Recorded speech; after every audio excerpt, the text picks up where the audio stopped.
le temps. Pareil? Bonjour tout le monde. C'est pour vous montrer un peu le désentaillage. Moi, je trouve à faire du désentaillage avec de l'alcool isopropylique 99%. Pourquoi pas 70%? Parce que personne ne sait avec quelle eau qui a été diluée, à moins que vous le diluez vous autres même avec votre filtrat.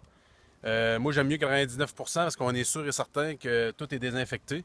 Suite à ça, 99%, pourquoi? Parce que quand je le mets dans le tuyau, je trouve déjà à le diluer avec la sève. OK? Puis après ça, dans l'été, tes tuyaux sointent avec la chaleur. Fait que redilue encore ton alcool. De l'alcool 70%, ça m'est arrivé aussi de regarder dans les chaudières, puis j'avais de l'eau jaune dedans. C'était jaune, orange. Fait qu'on sait même pas quelle eau qu'ils utilisent, fait quelle bactérie que tu mets dans tes tuyaux. Puis aussi, avec un testeur à alcool, on a réalisé que le monde n'avait pas 70%, mais des fois, parfois 40% d'alcool. Fait que vous êtes mieux de le diluer vous autres même ou de l'acheter pur. Puis pur, ça fait du bien. Quand on est dans des entailles, on s'en va au bout du mètre-ligne, à la fin du 5-16, comme on peut voir ici, c'est la fin. Quand on arrive au bout comme ça fait une longue chute. Fait que quand on décroche, c'est toujours conseillé d'essayer de virer le chalumeau en même temps qu'on décroche pour décoller l'écorce pour que ça décolle d'après le chalumeau, pour pas décoller l'écorce après ton érable, ou sinon tu peux affecter, si tu trouves des trous après ton érable qui guérissent jamais, c'est parce que tu décolles trop d'un coup sec. Faut que tu vires d'un quart de tour ton chalumeau, si possible avec la main. Quand c'est trop haut, on prend le décroche chalumeau. Une fois qu'on a décroché, on laisse l'eau avancer jusqu'à l'autre érable. Moi, j'ai une brosse au bout de mon gun qui nettoie l'extérieur et l'intérieur de mon chalumeau. Je le rentre dedans, je pèse une fois, ça s'en va. Mais comme c'est la dernière chute, c'est considéré comme une longue chute parce que ça s'en va à l'autre érable. Je veux que ça soit nettoyé comme il faut.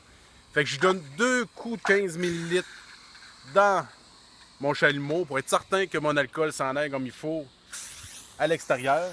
Suite à ça, je mets de l'alcool dans mon petit thé-bouchon ou que je mets mon alcool. Parce que lui aussi, il y a des bactéries. Puis une fois qu'on le pine, il reste piné, il reste émergé d'alcool. Fait que c'est ça qui est essentiel. Quand on s'en va au deuxième, on arrive ici, la même chose. On le tourne d'un quart de tour, tu tires, tu es certain d'avoir décollé ton écorce. Suite à ça, je mets mon chalumeau dedans, je mets un 15 ml, je le laisse partir, je mets dans le thé-bouchon encore de l'alcool avant de le repiner. Les gens ils disent, est-ce que tu sers des pinces qui barrent avant ici pour pas que ton eau retourne de l'autre côté? Moi, j'ai appris que le bon nettoyage se faisait avec de la friction. Fait que quand je rouvre comme ça, oui, vous voyez l'alcool partir par là.